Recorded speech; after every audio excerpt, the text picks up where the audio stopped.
সুপ্রিয় শিক্ষার্থী বন্ধুরা, আসসালামু আলাইকুম, আদাব, greetings and welcome to Robi 10 minute school. আজকের এই ভিডিওতে আমরা দেখতে যাচ্ছি আমরা যে উৎপাদন বাজেট নিয়ে এই যে এত কথা বলি বা উৎপাদন বাজেট প্রস্তুত করি, এটা প্রস্তুত করতে গেলে কি কি বিষয় আমাদের মাথায় রাখতে হয়। প্রথমে এবং সবচেয়ে গুরুত্বপূর্ণ যে বিষয়টি সেটা হচ্ছে বিক্রয় বাজেট। দেখো, আমাদের একটা প্রোডাক্ট বিক্রি হচ্ছে না, কিন্তু আমরা প্রোডাক্টটা উড়োধরে উৎপাদন করছি, তাহলে কী হবে বলো তো?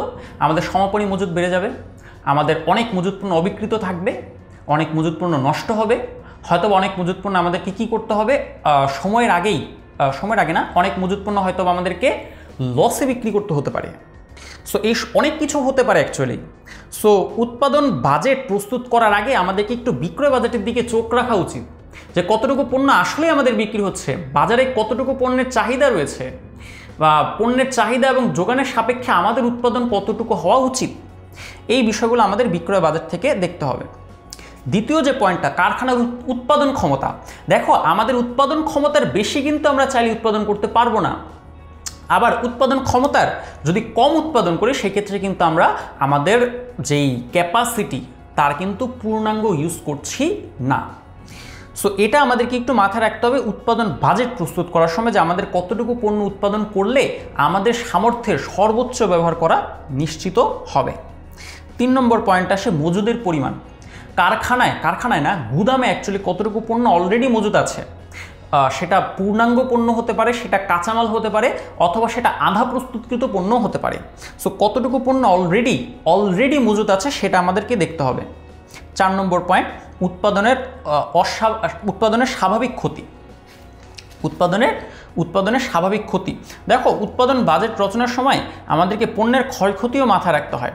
সো ক্ষয়ক্ষতি কখন হতে পারে? দেখো, উৎপাদন করতে গিয়ে ক্ষয়ক্ষতি হতে পারে, তারপর ক্ষয়ক্ষতি হতে পারে গুদামজাত করার সময়। সো গুদামজাত করার সময়, অথবা আরও ক্ষতি হতে পারে কখন বলো তো? পরিবহন করার সময়। সো এই ক্ষতিগুলো না আমাদের মাথায় রাখতে হবে। এই ক্ষতিগুলো মাথায় রেখে আমাদের কিছু পণ্য একটু বেশি উৎপাদন করতে হয়, কিছু, অনেক বেশি না। হ্যাঁ, এই কিছু পণ্য আমাদেরকে একটু মাথায় রাখতে হয়, অ্যাজিউমিং দ্যাট কিছু পণ্য অলরেডি লস হবে, বা লস হবে বলতে নষ্ট হবে। নেক্সট পয়েন্ট সেটি হচ্ছে কাঁচামাল ও শ্রমের যোগান। আমাদের ব্যবসা প্রতিষ্ঠানে এই যে পণ্য যে উৎপাদন করবে এর জন্য কাঁচামাল কতটুকু রয়েছে এবং শ্রমিক কতটুকু রয়েছে, বা শ্রমিকের সংখ্যা কতজন। যদি এমন হয় যে শ্রমিকের সংখ্যা খুবই কম, কাঁচামাল খুবই কম, কিন্তু আমরা উৎপাদন বাজেটে এত পরিমাণ পণ্য উৎপাদন করার জন্য আমরা রেকমেন্ডেশন দিলাম, তাহলে কিন্তু হবে না। সো আমাদেরকে উৎপাদন বাজেটকে যুক্তিশীল করার জন্য আমাদেরকে আমাদের রিসোর্সের দিকে তাকাতে হবে, কাঁচামাল কতটুকু এবং শ্রম কতটুকু। নেক্সট পয়েন্ট, আর্থিক সঙ্গতি। আমাদের ব্যবসা প্রতিষ্ঠানের আর্থিক সামর্থ্য কতটুকু সেটার দিকেও আমাদের চোখ দেওয়া প্রয়োজন।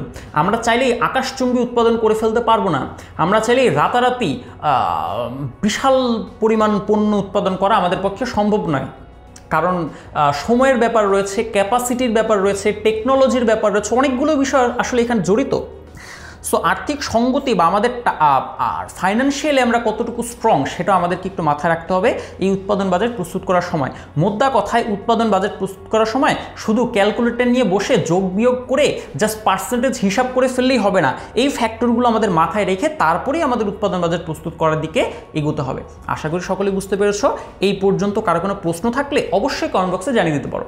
Stay tuned with Robi 10 minute school and never stop learning.